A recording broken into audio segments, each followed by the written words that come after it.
Ladies and gentlemen, I am your host, Jeffrey Lazarus, and welcome back to Let's Play Dark Souls. And if you remember in the last episode, we were working our way through New Londo ruins, and twice I got my ass handed to me. So we're making our way down here now for a third time on this long and lonely journey through the flooded city. And we have three goals. Particularly, I need to recover my bloodstain because there's a lot of souls there and I don't want to lose those. We need to find one specific item, which I was almost there on the last run, although I think I may have taken a wrong turn on the last run, which was part of what got me killed. And then also we need to find the boss, which I can get to the boss fairly easily. It's the other two things that are actually going to be difficult. And then once I get to the boss, killing them is also going to be rather difficult because, as the name Four Kings implies, there are actually four of them. So let's go ahead and pop our transient curse. We are running dangerously low on those. Hopefully we won't need to make this run again. And unfortunately, because of where I died, if you remember I died in the elevator, I'm not 100% certain where my actual bloodstain is going to be, and that is disconcerting. But you'll notice I'm not taking the shortcut I showed you last time, because the elevator I took is actually right here. Oh, if this ghost will get out of my way. Okay, so it's not at the top of the elevator, it must be at the bottom. Hopefully, the ghosts don't all decide to follow me down here, but they probably will. Alright, so now we need to keep our eyes open. Here we are. This is where we wanted. We need to keep our eyes open for ghosts because the area is full of them again. Also need to keep my eyes open for dark wraiths because I just ran through a room that houses about 3 of them. Luckily that giant blob of whatever that I can never remember the name of. Luckily that thing doesn't respawn. There is another one we'll have to deal with, but my way of dealing with it is pretty much to just run past it if I can. Now, as we make our way around, we need to go up the stairs, if I remember correctly. This isn't an item that I grab very often, so sometimes I can't 100% remember where it is.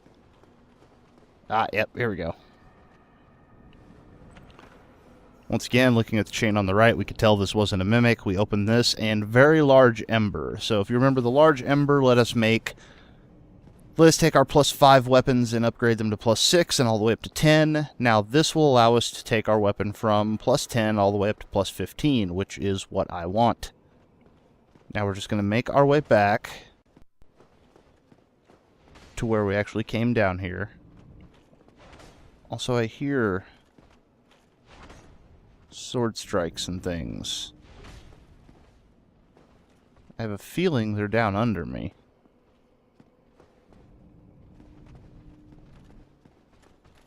Well, okay.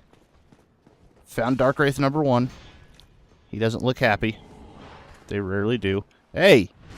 Okay, you see that attack right there where he swung at me and tried to grab me? That is his Dark Hand ability to drain humanity. And he drops us a Titanite chunk. Fantastic. That's not being facetious. That is actually fantastic. I'm happy.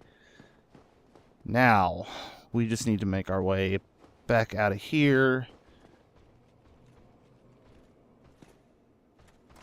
Should be... there he is.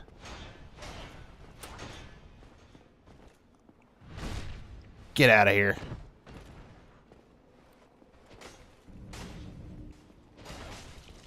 Oh boy, that was real bad.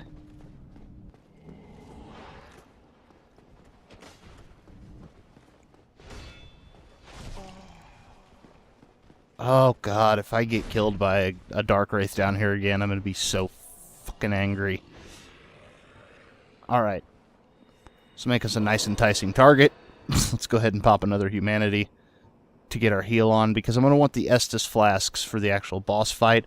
Plus, I'm going to need to pop a few humanity anyway, for reasons that veterans will already know about, and it will become readily apparent when we actually get there. So let's cut our way through this Dark Wraith. Ah, missed the backstab. There we are. So backstab on Mr. Dark Wraith 314. I don't know that I like the amount of damage we are doing.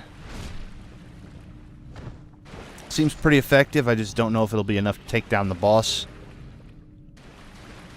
Also, thanks to our increased humanity, we have increased item find, which means we are getting upgrade materials off these guys like crazy. Alright, so now we need to check number 1, transient curse, okay? Good, because there's a ghost. There's another ghost. How about you quit being dicks? Alright, now, this room we're going to have a couple of enemies. Ah! There should be 2 Dark Wraiths and another one of those big blobby things. So I'm just going to get the Dark Wraith to come after me and then fireball in his face. And then pull out my sword and... Alright. You know what? I don't feel like actually fighting you. Just die. Burn in your dark armor, you bastard.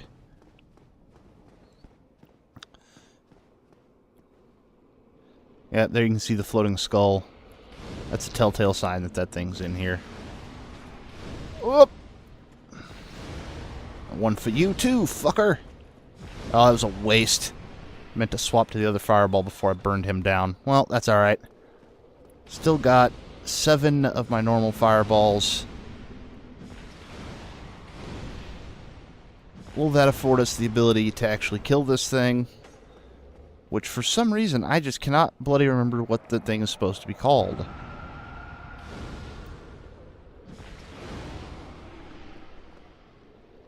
You can quit spitting that crap at me anytime. Just back off before he pops. Get back up here.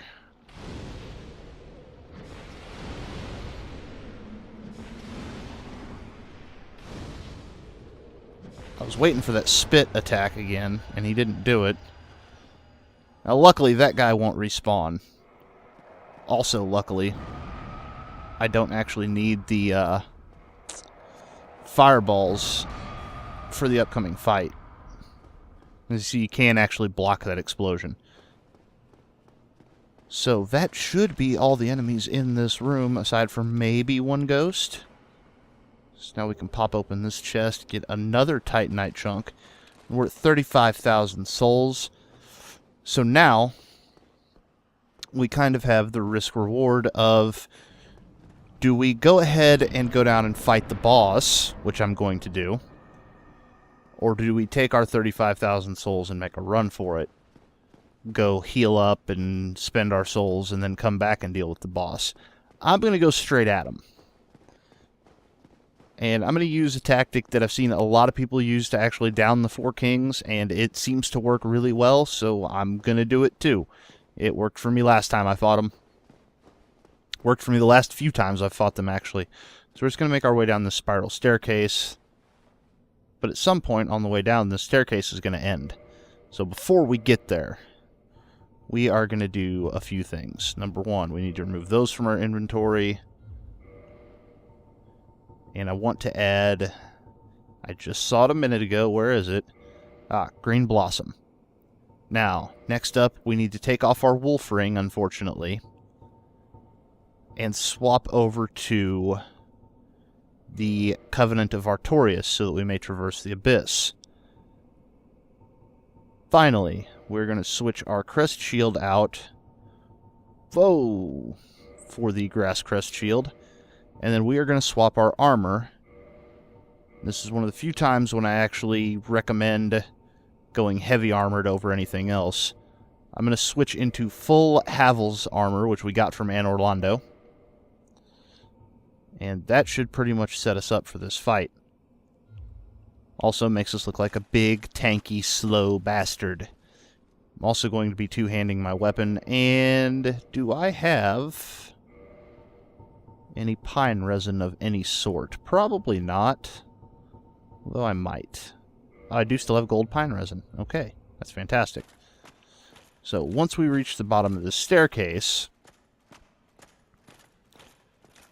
which is right here, I'm going to pop a green blossom. Now that, combined with the grass crest shield, is going to let us regen our stamina much faster. Then I'm going to apply the pine resin to the sword and plunge into the abyss. And if we did not have the Covenant of Artorias, that fall would have killed us immediately. And now, we just want to be wary. Ah, 4 kings. Alright. So these guys are going to show up one at a time. Oh boy. Ah.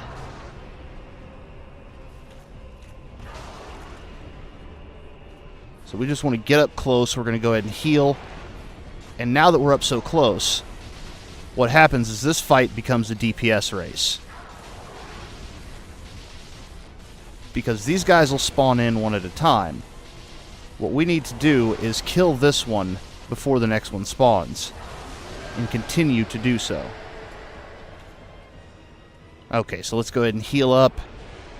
This will give us a couple seconds, hopefully, to try and find the second one. Not doing... Whoa, jeez! Not doing near as much damage as I want to.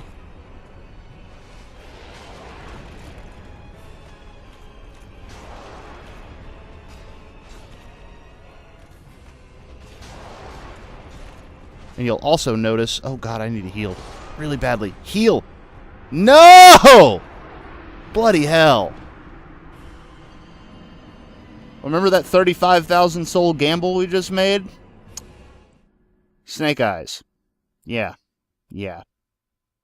Fantastic. So, I'll be back with you guys when I actually get to the 4 kings again, and we can try the fight once more.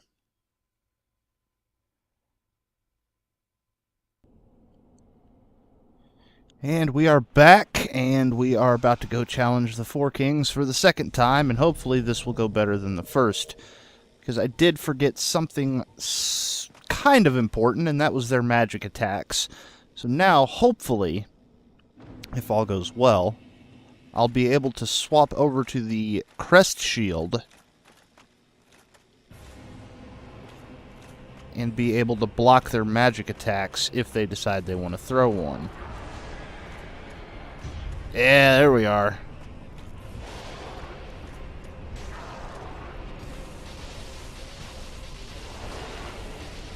Still not doing as much damage as I would like, but this is working, so we're just going to keep hacking away until he dies.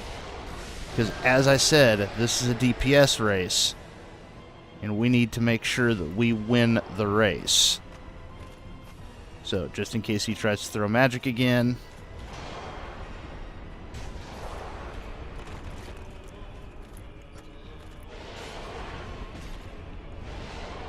Oh, I'm not two-handing. Two-hand the weapon. Now, cut this fucker to ribbons. You'll notice these guys all operate off of 1 health bar. So, if you're able to do enough damage, you could actually cut them down without fighting all 4 of them. Heal, heal, please heal. Alternatively, if you don't do enough damage, you could end up fighting actually more than 4 because they spawn on a timer. This one should be about to fall. Oh, heal. Just get killed. Also, while they're dying, make sure that you keep hacking away at them. Oh yeah, we are not doing this quick enough. Also, oh, there's half my problem. I had the wrong shield on my back.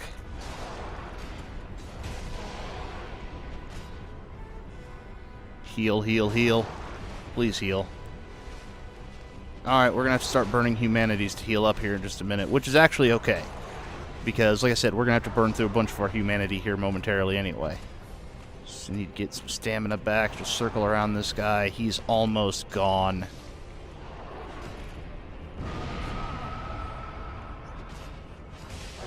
Get out of here. Okay, we are down to the last one. Heal. Swap to humanity. And just keep hacking away at him. This is really the best way I've found to deal with these guys, because the thing is, when you're in this close, you notice their attacks actually don't do all that much damage. Oh yeah, he's going down right here. Maybe one more. There we are. You notice their attacks weren't doing that much damage, and that's because when you're standing that close to them, they're actually hitting with the hilt of their sword, and they're not hitting you with the blade, so you take much reduced damage. And then also, you're wearing basically the heaviest armor in the game at that point. So there we get the Bequeathed Lord Soul Shard. We get 4 humanity, which is fantastic. We also get a bonfire and a serpent, and 60,000 souls.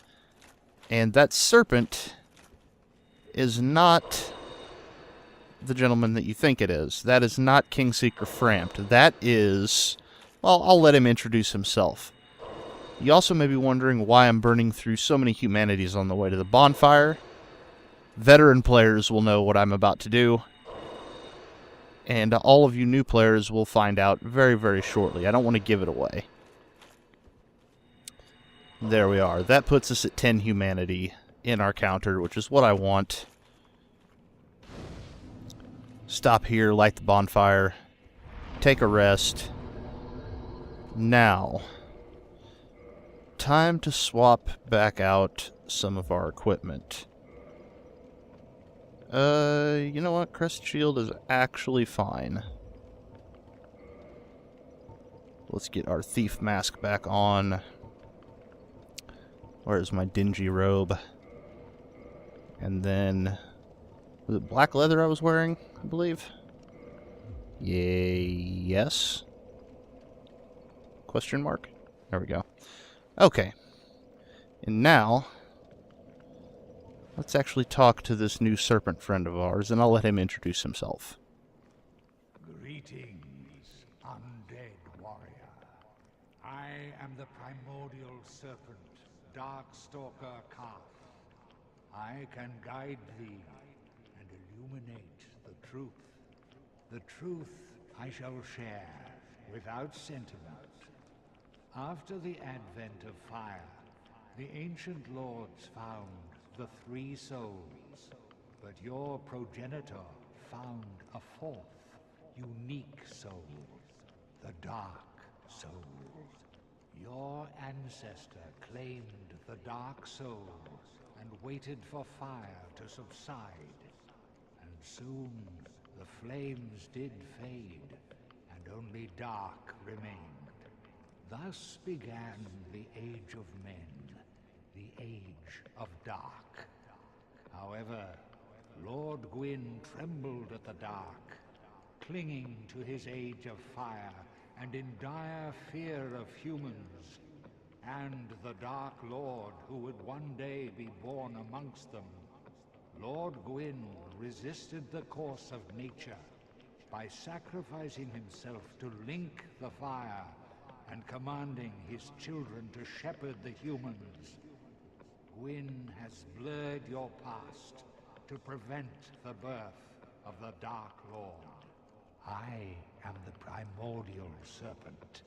I seek to right the wrongs of the past, to discover our true Lord.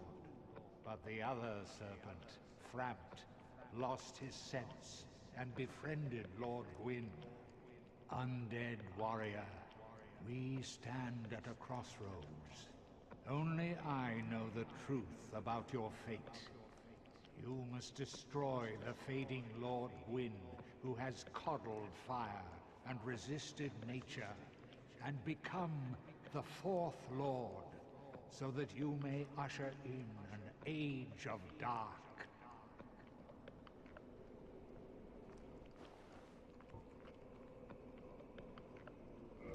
Very well.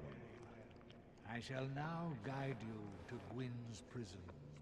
Be still, and trust thine flesh to me.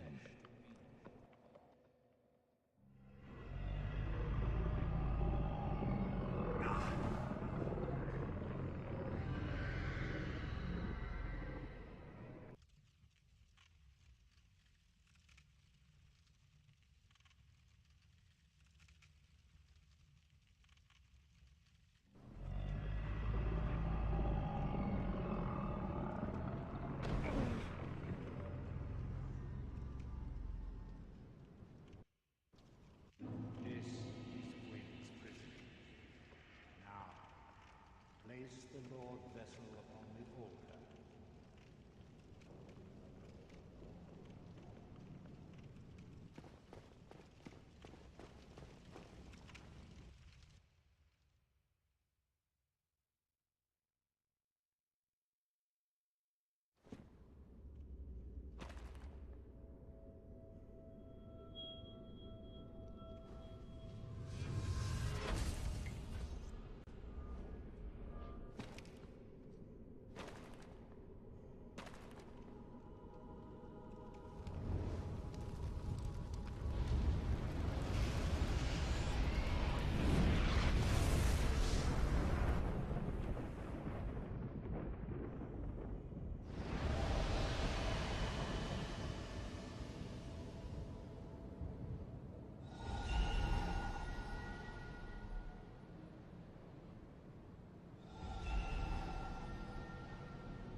Okay, so a lot of lore exposition there from Darkstalker Koth, but basically what he has told us is that, you know, the souls from the beginning of the game, the first flame that kind of spawned, you know, everything,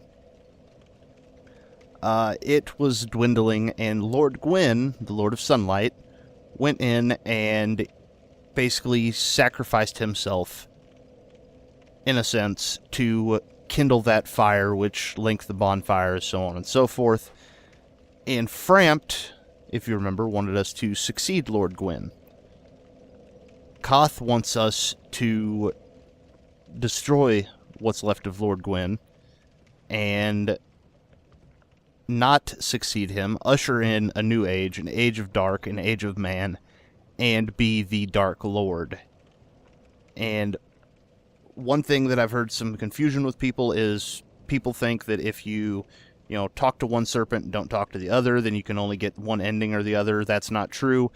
The actual ending, once we get there, and I'll show you how to do it, but the actual ending, you can get either one just based upon your action at the end of the game. You don't have to talk to one serpent or not the other. So now we're going to talk to Koth again. He's going to take us back to the Abyss.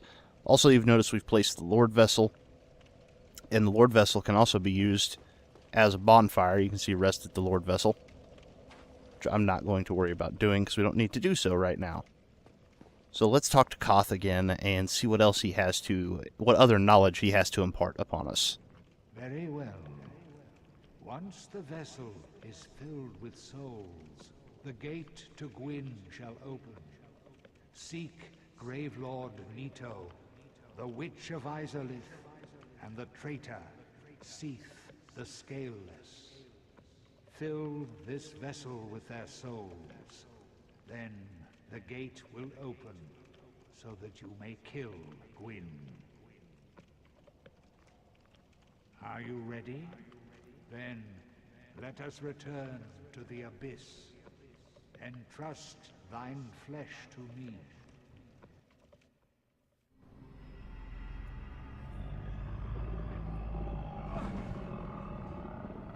This guy should really invest in an elevator.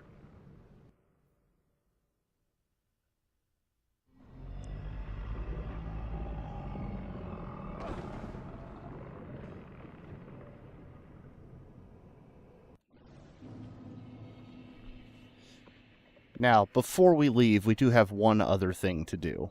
So we're going to talk to Darkstalker Koth again. But before we do, so he told us we need to seek out Gravelord Nito, the Witch of Izalith, and the traitor Seath the Scaleless.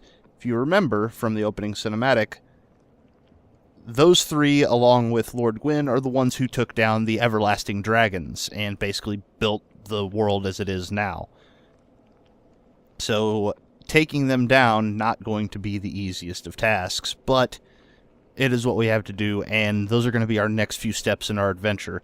Also, you noticed during the one cutscene, there was 3 kind of golden fog gates that went down, so those actually kind of hint and clue at the areas where those 3 particular beings are at. So, once again, we're going to talk to Darkstalker Koth, and we're going to actually be joining a new covenant, and this will be our final covenant.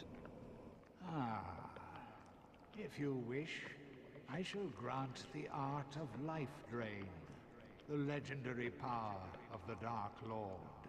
It can preserve your humanity while undead, and cast off the shackles placed upon your brethren.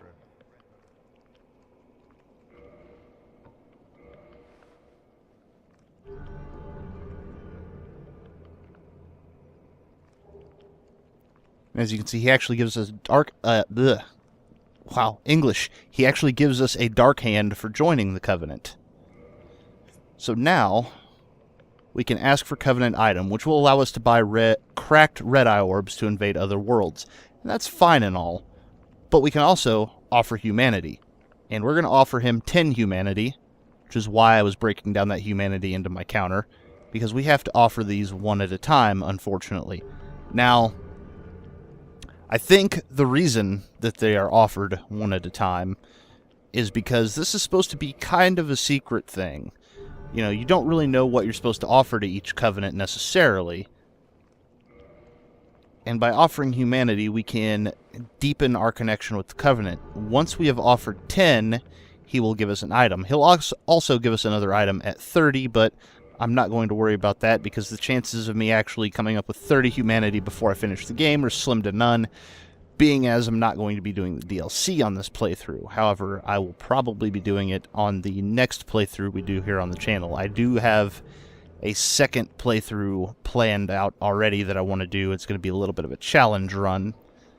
But for now, we're going to go ahead and just continue to offer up this humanity one at a time. And once our counter has actually emptied out, we should get an item that will allow for some very interesting gameplay. So we just have 2 more to do. Now, like I say, I think that the reason it's offered up one at a time is because it's supposed to be a secret thing. You know, you're not supposed to know how much you're supposed to offer this guy, and if you even really get anything for offering it. It's one of the things that Dark Souls likes to do, and that From Software seems to like to do, is keep things moving forward, but keep things vague. You know, and let players figure them out on their own. And there we get the red-eye orb. Also, we gained a rank, and our allegiance with the Covenant deepened. Now, if we actually go in and look at the red-eye orb, straight up invade another world. Only a member of the Covenant can use the item. Defeat the Master of the World you've invaded and acquire humanity. And the kind of cool thing about the red-eye orb is, unlike the cracked red-eye orb, which is consumed every time you use one, the full red-eye orb is infinite invasions. So we can invade as often as we like. Now, I've got a couple of minutes, so I want to warp back to Firelink Shrine. This is the last we will see of the Abyss, thankfully. And also the last we'll see of New Londo, thankfully. Because I don't believe... No, I shouldn't have to go through there again at all. So what I'm going to do real quickly before we finish up is I'm going to warp back to Firelink. I'm going to finish upgrading my Pyromancer's Flame. I'm going to then go see about upgrading our weapon even further. And then we will actually get to the next location I want to head to and end the video. So let's talk to Laurentius. As you can see, he is still here because we did not tell him where we got our Chaos Pyromancy. Oh, and we only needed 1 upgrade. Fantastic. Good, because that may actually let us... Goodbye, then. That may actually let us do more upgrades than I had thought we were previously going to be able to do. Also, you can see Petrus's friends have left. I don't remember if we'd actually seen that yet or not, but yes, his friends have left and taken off towards the catacombs. We'll be heading there in a few episodes. But for now, we're going to head up this elevator. We could just warp over here, but I'm just going to run it because we're already so close anyway. We'll make our way back over to Andre, give him the very large ember, and make ourselves a more fully upgraded weapon. At least that's the hope. I hope I have the upgrade materials for it. If not, then we'll have to work something out with that. That is one thing. That is one reason you might want to go back to New Londo, is farming the Dark Wraiths for upgrade materials, because they do drop those Titanite chunks, and those are very, very useful for upgrading your weapon. And we can hear the hammer of Andre. Feels like it has been forever since I've been here.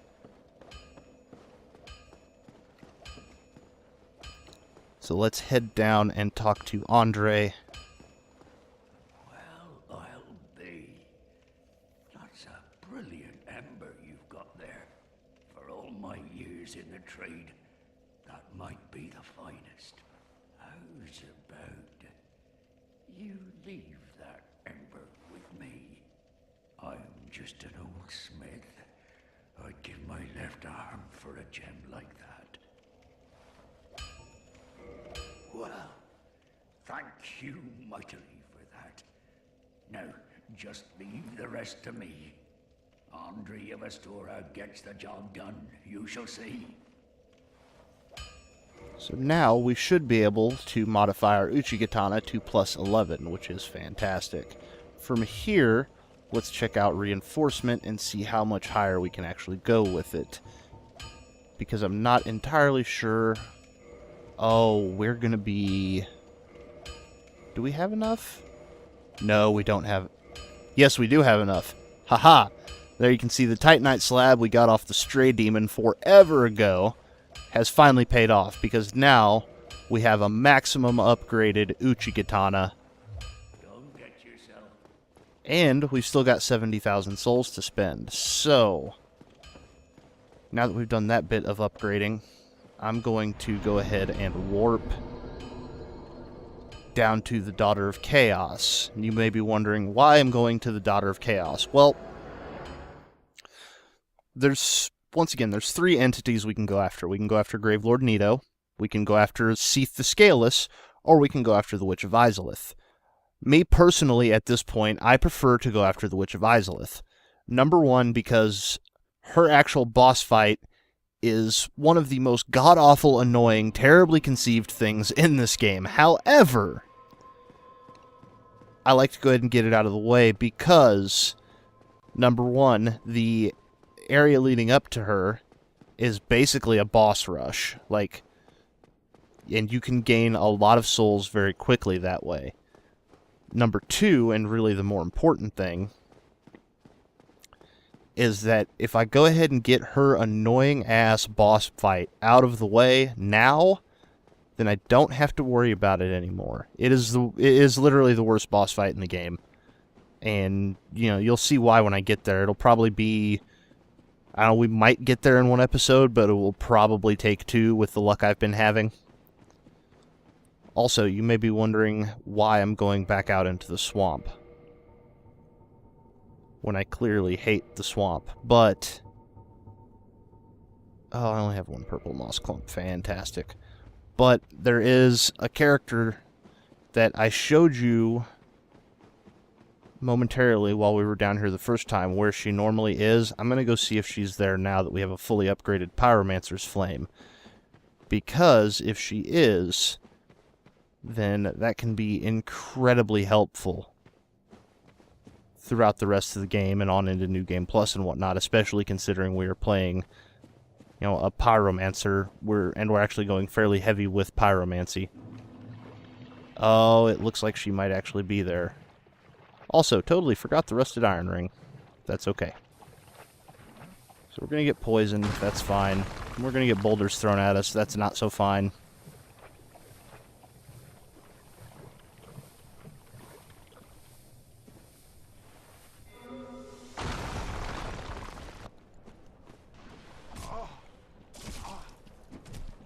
Oh, get off me, mosquitoes.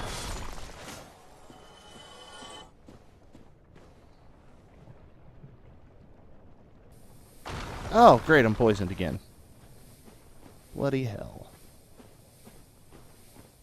Well, I can live through the poison with just my Estus. Did that guy de-aggro? Is he not going to throw rocks at me anymore? It appears so. Do I have anything else to get rid of the poison, I wonder? Probably not. I don't think I grabbed any of the, anything else to get rid of poison. Oh. You know what? There we go. We'll just use a Divine Blessing. And now... A mere undead, yet you can see me. Fascinating. I am Quelana of Izalith. I am not often revealed to walkers of flesh. You have a gift. Are you too one who seeks my pyromancy, like Salomon? So this is Quelana of Izalith. So if you remember, Daughters of Chaos, there was Quelog. There's the Fair Lady. Here is Quelana. This is the third of the sisters. Yes, of course. It should be expected. Very well. You shall be my pupil. But to pursue my pyromancy, you must give something up. Are you prepared to do this? So now, what you'll notice is she can actually... It says Pyromancy Flame plus 15 to just regular Pyromancy Flame. But if you look at the damage on it, the actual damage scales up. As does... Well, yeah, the damage and the magic adjust. So, this will actually upgrade our Pyromancy Flame to an Ascended Flame. And from here, we can continue to ascend the flame higher. We can also, well, if I can hit the right thing, purchase some different spells off of her. One of which I'm a big fan of is Great Combustion. I think that's the only one I'm going to grab from her, is Great Combustion. This is where you'll get things like Great Fireball, Firestorm, Fire Whip, which isn't really actually as useful as I had hoped it would be. That also means we're going to need another attunement slot before too long, but that's perfectly fine. And we will go ahead and upgrade this one more time. That leaves us with 30,000 souls. Now go. Whatever you do, do not crack and go hollow, lest my time spent on you be wasted. And now that we've done that, we're just going to use a Homeward Bone. So we've still got 5 of them left. This will take us back to the Daughter of Chaos Spawnfire, which we could easily run back to, but I want to go ahead and end the episode here. So finally, fairly productive. Killed the 4 kings. Got our upgraded Pyromancer's Flame. Got us a new spell. And I'm going to see about possibly leveling up real quick before we quit, and then that should be the end of the episode. And in the next episode, we are actually going to... Oh, okay, actually brought us back here, because I never rested at that bonfire. That's perfectly fine, I can warp around, it's no big deal. We need another attunement slot. So I'm going to go ahead and burn through a couple of our soul consumables. I probably should have paid attention to how many souls I needed. God bless it. Sit down and level yourself up.